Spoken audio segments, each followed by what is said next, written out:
You can't have kids, so you're losing to me as a woman. You might be done as a woman, but if I say I'm single, men flock to me, you know? Just like that, Jennifer, the wife of my brother-in-law Jason, always looked down on me. I always felt stressed out because of Jennifer. But I never imagined that Jennifer had such a secret. My name is Emily. Right now, I'm dealing with a very troubling issue. The stress from my brother-in-law's wife is overwhelming. Jason's wife's name is Jennifer. She's the daughter of a former CEO, and she's quite headstrong. Jennifer's family company seems to have gone bankrupt, but she still acts like a spoiled princess. She's the type who isn't satisfied unless she's the best at everything. Because of this, she always treats me with an excessively superior attitude. Lately, she seems to be upset that I'm closer with Patricia than I am with her. The other day, when Patricia was thanking me, Jennifer saw it and said, "Trying to be the perfect daughter-in-law is so annoying. Living together even though you're the wife of the younger son? You must be after the inheritance." I can understand why Jason's wife feels this way, but there's no reason for her to say such things. The reason being, it was Jennifer, Jason's wife, who refused to live with Patricia. I mean, if she didn't like me being close to Patricia, she should have lived with her in the first place. Initially, Jason's family was going to live together, but right before moving, Jason's wife refused. Moreover, she said, "Living together is so old-fashioned. Patricia should go to a facility." Because of that, my husband and I stepped up. Patricia is a gentle person, and I had no reservations about living with her. Jennifer kept pushing for a facility until the end, but after discussions, my husband and I decided to live with Patricia. Even then, Jason's wife complained, saying, "You don't really want to live together, but you're acting like the perfect wife, which makes me look bad. It seems like I'm the inadequate wife compared to you." On the day we began living together, I received a message from Jennifer. The message read, "I won't be taking care of Patricia at all. You handle all the caregiving." And to think, I never expected Jennifer to help out in the first place. The reason being, Jennifer doesn't do housework. Well, to be precise, she doesn't even try. Whether it's remnants of her princess upbringing or just plain laziness, I don't know. Despite not working outside, it seems she leaves all the household tasks to Jason. Jason works for a major company and is quite accomplished, but he seems to have poor judgment when it comes to women. He's head over heels for Jennifer and tends to do whatever she says. Because of this, Jennifer takes advantage of his affection and becomes even more arrogant. Jennifer occasionally visits our home and always makes unreasonable requests, acting as if she sees me as her maid. Yesterday, she dumped a pile of clothes on me and said, "Emily, iron all of these for me." "I can't because I'm afraid of getting burned." Do they think I'm always free just because I work as a web writer from home? Sorry, but I'm busy with work and can't do that. When I refused, she scoffed and said, "Work? Aren't you just staring at a computer? Stop playing and do as I say." I'm not playing. This is my job. Jennifer, since you have so much free time, why don't you try doing it yourself? Ironing isn't that hard, you know? When I talked back, she glared at me and said, "Do you enjoy bullying me like that?" Jennifer always acts high and mighty, but the moment I push back even a little, she suddenly plays the victim. I said with exasperation, "I'm not bullying you. Isn't it more like you're bullying me, always pushing work on me every day?" Upon hearing that, she ran to Patricia in the next room and started complaining. "Patricia, she called me useless just because I can't iron. I can't because of my chronic pain in my hands." "Is that so? I'll iron it for you. Just leave it there. said Patricia, the mother-in-law, kindly to Jennifer. Even after that, Jennifer badmouthed me to Patricia and then left with a contented look. After Jennifer left, Patricia called me over and said, "I'm sorry, Emily. I have to agree with Jennifer, or things will get even more troublesome." Patricia apologized to me, looking remorseful. "It's okay, Patricia. You did nothing wrong. I knew Patricia trusted me." Even the kind-hearted Patricia was having a tough time with the eldest son's wife. Then one day, something happened. Jason, the brother-in-law, called Patricia on the phone. Jennifer was pregnant. "It's her first time, so Jennifer might be nervous. I'm counting on you." That's what Jason apparently told Patricia. To be honest, I couldn't genuinely rejoice. The reason being, I've been trying to get pregnant for the past 3 years. My husband and I, both loving children dearly, had been waiting for this blessing, but it hadn't come our way. I had undergone fertility treatments until recently, but it was mentally and financially draining, so I had to quit. And now, Jennifer's pregnancy. Knowing this, I was certain Jennifer would flaunt her superiority over me. She'd always acted superior about her looks, upbringing, financial status, and other things, but now it would be about having a child, something that would hurt me deeply. The very next day, Jennifer arrived clearly in a good mood. Sure enough, as soon as she saw me, she said, "Being pregnant is so hard. There's morning sickness, fatigue, and your body doesn't move like it used to. You probably wouldn't understand since you've never been pregnant." That must be tough. Holding back the surge of negative emotions, I replied. She then stretched out her leg to me and said, "Yeah, it is. Oh, my legs feel so swollen. Emily, can you give me a massage?" "Excuse me?" Jennifer, seeing my confusion, pressed on, saying, "Poor circulation is bad for the baby. You'll massage them for me, right?" It almost sounded like a threat. With no choice, I began massaging Jennifer's feet. While I massaged, she boasted, "The real happiness for a woman is having a child. A life without kids is just like trash. Emily, you should have kids soon. If you wait too long, you'll miss out on being a real woman." By the time Jennifer left, my heart was torn apart, and I genuinely wished to never see Jennifer again. But she continued to come over, claiming, "I'm pregnant, so I deserve to be spoiled." And she became even more demanding. Dealing with Jennifer like this, I felt immense stress and even developed alopecia areata. Eventually, as her pregnancy progressed, Jennifer safely gave birth to twin girls via a cesarean section.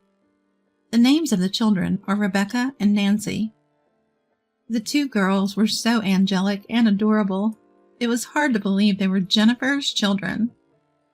The stress from Jennifer was still present, but the children's presence healed my heart. About 2 years passed. Jason decided to move to a location a bit far off. But Jennifer didn't want to go to the countryside, so Jason chose to go on his own, leaving his family behind. As soon as Jason was away, Jennifer started acting out. She began to visit our home daily with the kids in tow. And she would leave the children with me and head out into the night. She went out so often that when I confronted her, she'd retort, "I need a break sometimes. What would you do if I got a breakdown from child rearing? Would you take responsibility?" So it became routine for me to cook dinner for the kids, feed them, and bathe them. Taking care of the adorable Rebecca and Nancy wasn't a burden for me. In fact, not having children of my own, I cherished the motherly feeling. However, the young Rebecca and Nancy would sometimes cry out, "Where's Mommy?" Every time, it felt like my heart was being crushed. It seemed Patricia felt the same way, saying with a saddened tone, "Where could she possibly go every day, leaving such little ones behind?" I felt so sorry for Rebecca and Nancy that I decided to contact Jason. When I explained the situation, he exclaimed, "What? This has been happening while I'm away?" He immediately apologized, saying, "I'm so sorry for causing trouble for Patricia." "No worries, but don't you think it's a good idea to look into what Jennifer is up to?" When I mentioned that, Jason responded, seemingly flustered, "I can't investigate her. I trust Jennifer, you know." I sighed and said, "It's because you're like this, Jason, that Jennifer does whatever she wants. For the sake of Rebecca and Nancy, please find out if she's cheating on you right away." Though initially reluctant, Jason's resistance faded under my determination. He hesitantly agreed to hire a detective to investigate any infidelity. A month later, as usual, Jennifer dropped off the kids and left. However, that day, she didn't return even after midnight. I tried contacting Jennifer's cell phone multiple times, but couldn't get through. I had no choice but to reach out to Jason. A few hours later, Jason, coming from afar, whispered while looking at the sleeping faces of Rebecca and Nancy, "I've about reached my limit." Given the late hour that night, Rebecca, Nancy, and Jason all stayed at our house. Jennifer finally returned the next morning. As I was preparing breakfast, a cheerful Jennifer arrived, reeking of alcohol, and said, "I'm back." "Where were you? What were you thinking?" Even as I confronted her angrily, Jennifer just laughed it off irresponsibly. "Going out without a word? Partying all night?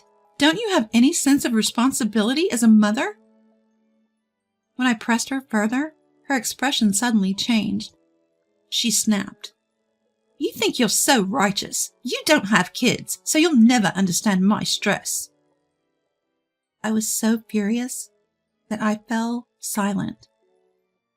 Jennifer, with a smug look on her face, continued, "You can't have kids, which means you lose to me in every way as a woman, be it looks, upbringing, finances. I'm superior in every aspect. And if I was single, I'd have countless men chasing after me, you know." "Don't you feel sorry for Rebecca and Nancy?" I asked, exasperated. She snapped back, "Feel sorry? What would you, a childless woman, know about it? Don't pretend you understand. Enough is enough. If you're their mother, at least make dinner for them." I didn't back down and countered, "You sure talk a lot, especially for someone who doesn't have kids." Just as Jennifer shouted back, there was a sudden splash. A splash out of nowhere. Patricia, who had been in the kitchen, had thrown soup from a pot all over Jennifer. "Ah! What are you doing?" Jennifer cried out, both shocked and upset. I was equally stunned, unable to believe what I had just witnessed. Jennifer, now drenched in soup, stood there, completely taken aback. Just then, alerted by Jennifer's screaming, her husband and Jason rushed into the kitchen. Alerted by Jennifer's screams, her husband and Jason quickly entered the kitchen. Seeing Jason, Jennifer immediately cried out, "Jason, help me! Patricia and Emily have been so cruel to me." But Jason responded coldly, "Don't touch me," and pushed Jennifer away. What's gotten into you, Jason?" Jennifer, her face flushed with embarrassment, began to panic. "Everyone here knows about your late-night escapades," I told her pointedly. The color drained from Jennifer's face. "What are you talking about? What do you know?" Jennifer demanded, her face beet red. Jason shouted, "I know about your affair. We're getting a divorce." In truth, about a week earlier, We had gathered at a local restaurant without Jennifer. During this gathering, Jason had shared the results of the investigation into her infidelity with us. According to the investigation, Jennifer was out hunting for men in nightclubs and bars almost every night. When she found someone she liked, they would head to a hotel. That seemed to be her pattern. Once Jason learned of Jennifer's betrayal, he was set on the path to divorce and started making preparations immediately. "Divorce? I don't want that!" Panic evident in her voice. However, Jason firmly stated, "We have all the evidence. Please leave immediately. I'll take custody of the kids." Jennifer suddenly burst into laughter, smugly retorting, "Humph! You, always engrossed in your work, could never handle raising kids on your own. You can't do it without me." I countered Jennifer's arrogance. "Don't worry, I'll take full responsibility for raising the children." "What?" Jennifer glared at me, utterly confused by what I had just said. But Jason firmly stated, "I've asked everyone here. From now on, we'll all raise the children together, so we'll be fine without you." Even Jennifer seemed to be in shock at Jason's declaration.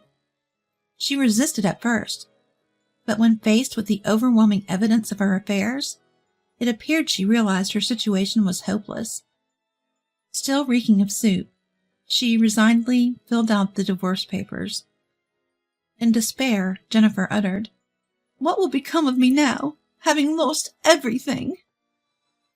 I couldn't resist and retorted, "I'm sure you'll be fine after the divorce, Jennifer. After all, didn't you just boast about how you'd have tons of men flocking to you if you were single?" Jennifer broke down in tears at my words. It was the moment when all the resentment I'd held against her seemed to finally dissipate. After the divorce was finalized, Jason continued working in the countryside for a while.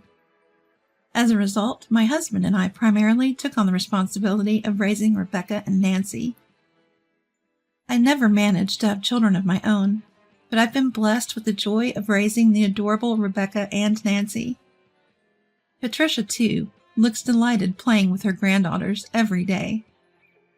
While I was worried about them not having their mother around, it's evident that Rebecca and Nancy are thriving, surrounded by our love.